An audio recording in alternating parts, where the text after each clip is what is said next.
Tanglaw sa landasin. Mayroong iniwang tanglaw sa ating landas, silang matatandang mga nagsilipas. Huwag sana tayong magkibit balikat sa magandang gabay nilang pinamulat. Yaong batong buhay na ubod ng tigas, sa ulang tikatik, sukat na aagnas. Puso mo pa kayang pagkarahas-rahas ang hindi lumambot sa luhang nanatak. Ang anumang agwat ay di mararating kung titingnan lamang at di lalakarin. Sa kabilang dako, ikay lulumutin kung ang katawan mo'y di pagugulungin. Sa tinipak-tipak ng munting palakol ay nakatitibag ng malaking kahoy. Huwag ka lang magsawa sa iyong kapupukol, sapagkat kung ukol ay kusang bubukol.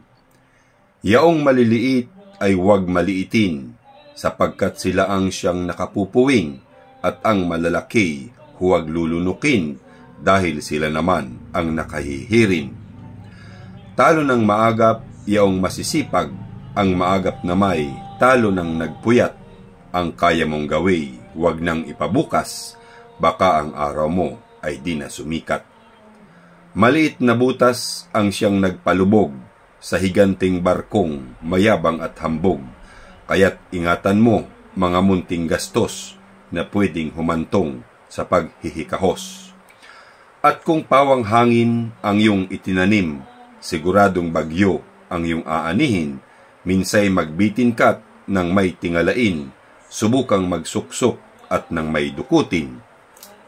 Kung naroon na raw ay sa katawirin ang tulay ng buhay sa iyong landasin.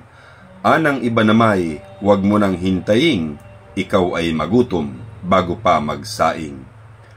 Ang ningas ng kugon, oot malagablab, ngunit apoy nito'y napaparam agad. Huwag mong sabihing bahala na bukas kung ayaw maiwan sa usapang lakad. Kahapong nagdaay, di na magbabalik.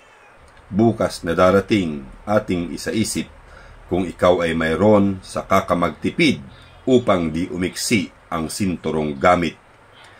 Sa pakikibaka, ang pinakang atras na dapat mong gawin ay pakikilamas. Sa mga balakid, huwag kang tatakas.